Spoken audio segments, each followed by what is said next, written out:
Hello everyone, in this video we are going to go through HTML form element. An HTML form is used to collect user input. The user input is most often sent to a server for processing, but we won't discuss server-side processing because this is not the scope of this video. By the way, if you need to learn more about server-side languages, let's say PHP, Node.js, Python, and Ruby on Rails and so on, you can watch my videos based on all these languages and find the links in the description below. By the way, for this video I'm using Visual Studio Code as my code editor and this index.html, a very basic HTML document. Let me show you what we have in this document now, and I'm gonna open my live server, and here it is. Let me resize this so that we can see it better.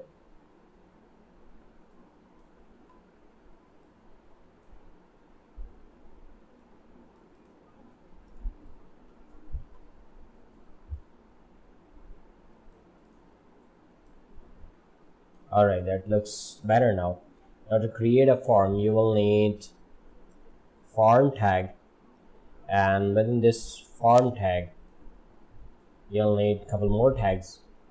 First of all, label tag, and here we are gonna type, let's say, first name, and then we'll give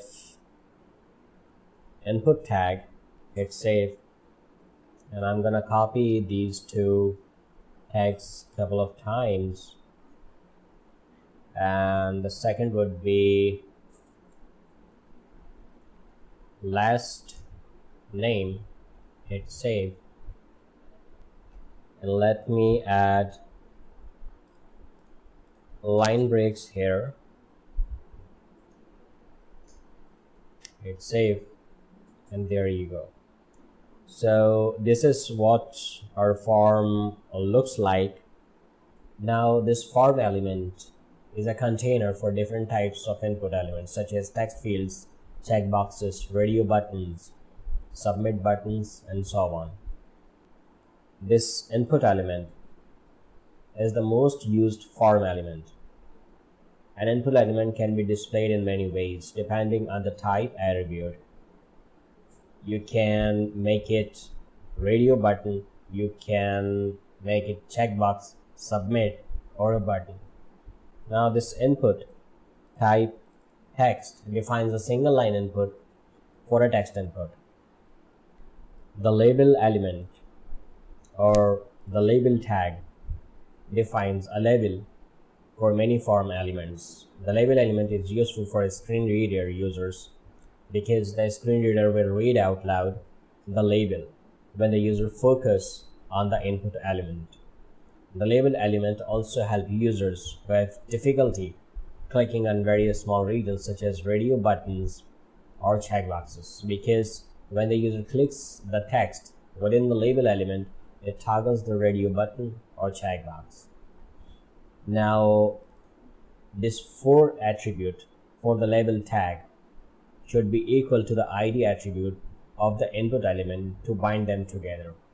Let's say I'm gonna give an ID here for an input would be F name, and this should be represented here.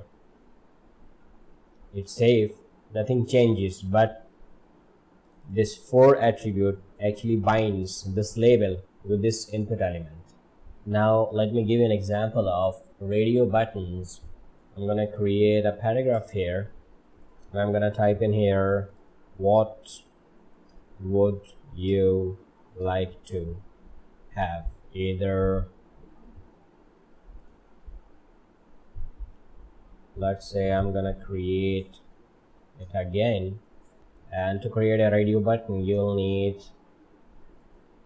input tag, and within this input tag, the value of the type attribute would be radio. And after that, I'm gonna give it a label, and here I'm gonna type T, hit save. That's it.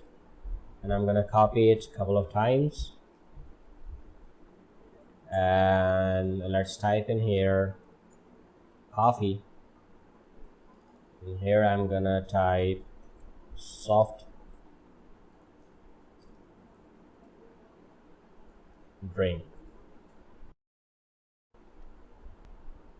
And they all stay in the same line, and I'm gonna give a BR tag, line break tag, and hit save.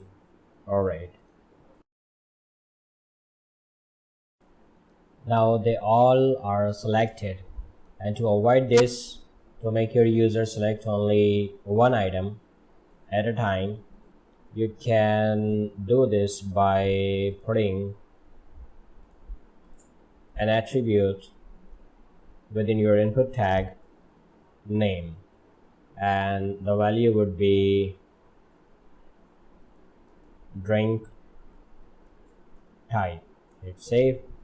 Now if you click on this button, you can only select only one option at a time.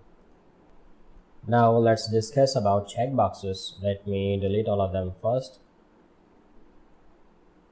And now I'm gonna type in here a couple of inputs, and the value would be checkbox, and then I'm gonna give it a label. Label would be, let's type in here car, and I'm gonna copy it a couple of times. Second would be bike, and third would be bus. Hit save, and this is what we have right now, and I'm gonna give a BR tag here. Hit save. Alright, now let's discuss about a submit button. I'm gonna take another input here, and the type would be submit. Hit save, and after that label, I'm gonna give it a BR tag. Hit save. This input type submit defines a button for submitting the form data to a form handler. The form handler is typically a file on the server with a script for processing input data. The form handler is specified in the form's action attribute. Now let me tell you a little more about name attribute.